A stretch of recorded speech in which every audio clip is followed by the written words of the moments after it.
The Crusades were indeed a just war, or an unjust war.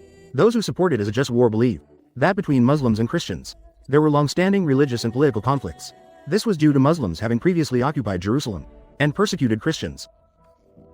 Additionally, the expansion of the Arab Empire westward posed a threat to the Christian world. Therefore, the Crusades were seen as a defensive military action.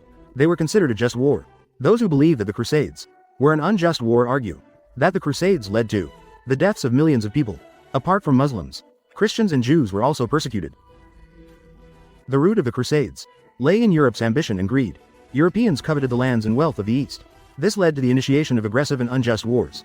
The Crusades also caused long-standing hostility and hatred between East and West, long-term animosity and hatred, causing permanent damage to the global landscape. Therefore, proponents of this view typically believe the Crusades were wars completely devoid of moral foundation. They were not aimed at protecting Christians or responding to Muslim threats. It should be noted here, we should respect the position and demands of any individual, as well as the interests and demands of nations and countries. However, our consideration of the justice of war should not simply be based on taking sides, or like in cartoons, relying on personal preferences to determine who is good and who is bad, who is righteous and who is villainous. Reflecting on the justice of war should be done within a multicultural context, based on the common aspirations of all humanity, to explore the evolution of the modern international legal order. And this topic, it is also closely related to the development of Western philosophy. It has an inseparable connection, considering that this collection focuses on the history of Western philosophy. Here, the justification of the Crusades will not be discussed in detail for now. In future videos, I will take the opportunity to provide further explanations. Now let's take a look at this war and the impact it had on Western European society. Seeking a clear historical context as a historical background, in order to understand the development of the history of Western philosophy. First, let's look at the economic aspect. We all know that during the Crusades, Western European merchants brought back silk from the East, as well as spices, jewelry, and other luxury goods. The Crusades directly promoted the prosperity of the market economy in Western Europe. Without this crusade, perhaps today's world order would be very different. It is important to note that in early medieval Western European society, the decline of the market economy, it is a fairly common phenomenon. Except for commercial cities like Italy, commerce was almost dying out on the European continent, while the rise of the Arab Empire, hindered by the Byzantine Empire, all limited the activities of Italian merchants, severely restricted. The Crusades opened up the Mediterranean sea routes, allowing Italian commercial activities to expand to the eastern Mediterranean coast and the Middle East. This opened up vast trade markets for Western European merchants. Economically, the Crusades brought back the monetary system of the Eastern Roman Empire and the Arab world. Concepts such as checks, letters of credit, and corporate organization, and other such commercial concepts were brought back to Western European society. The nobles and knights who participated in the Crusades also needed to raise large amounts of funds, so they began borrowing from the citizen class. This directly led to the full revival of Western European commerce and the rise of the citizen class. This economic impact further radiated into the political aspect. In the early medieval Western European society, basically only had the concept of territory, without any concept of nation or nationality. Under the hereditary territorial system to prevent the division of territories, most countries in Western European society would implement primogeniture. This led to the younger sons below the eldest, unable to inherit ancestral lands. They thus became landless knight nobles. Due to the lack of territory, many landless nobles idled away in dissipation. Even worse, resorted to robbery all day to support their livelihood. While the feudal lords with territories also had a hard time. With the rise of cities and the development of a commodity economy, the feudal lords in Western Europe had an increasing demand for material goods, relying solely on fixed rents, as their main source of income, could no longer sustain their enormous expenses. Therefore, many feudal lords during this period incurred debts.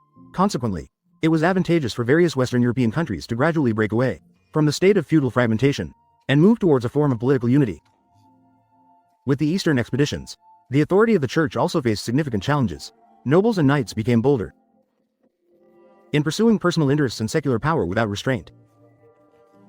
The church's authority was undermined by military defeats. This directly led to the church's influence in secular politics gradually weakening. The power of the Pope began to gradually withdraw from the political stage of Western Europe. Meanwhile, royal power was strengthened, with the support of the middle and lower nobility, and urban citizens, the most typical examples being England and France. We can see in history that by the end of the 15th century, England and France had already formed unified nation-states. The last point that requires special attention is the impact on a cultural level. Compared to inheriting ancient Greek civilization, the academic heritage of the Arab world At that time, Western European society was like a frog at the bottom of a well looking at the sky. The Crusades allowed the backward Western European people to start engaging with the culturally advanced Eastern Roman Empire and the Arab world. Even today, we can still see buildings influenced by the Byzantine style are still abundant in Europe. With the progress of the Crusades, Europeans discovered those lost ancient Greek cultures. During the Crusades, European scholars and missionaries engaged in exchanges and cooperation with scholars and academies in the East, opened up exchanges and cooperation. They established schools, libraries, and translation institutions in the East, and translation agencies. They dedicated themselves to translating and disseminating Arab Byzantine knowledge back to Europe. These translated works cover philosophy, logic, natural sciences, medicine, astronomy, chemistry, geography, and various other fields, such as Euclid's mathematics, Ptolemy astronomy, Hippocrates medicine, Aristotle's physics, logic, ethics, and so on. Apart from the academic heritage of ancient Greece, they also came into contact with the science of the Arab world, academic achievements in medicine, mathematics, and so on. This greatly enriched Europe's academic resources. In the previous video, we saw at that time, Christianity practiced cultural authoritarianism, imposing harsh and oppressive policies on academic activities, such as Abelard, very much in line with modern intellectuals. Intellectuals of values and beliefs all belong to a different category. On the other hand, in contrast to Islam, they pursued a more enlightened cultural policy.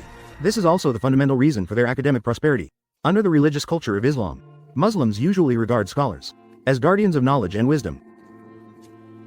They believe intellectuals are the elite and driving force of society.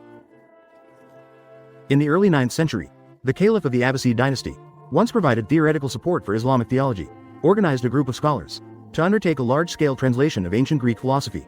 It is said that at that time, to attract talent, the weight of translated works was equivalent to the weight of gold.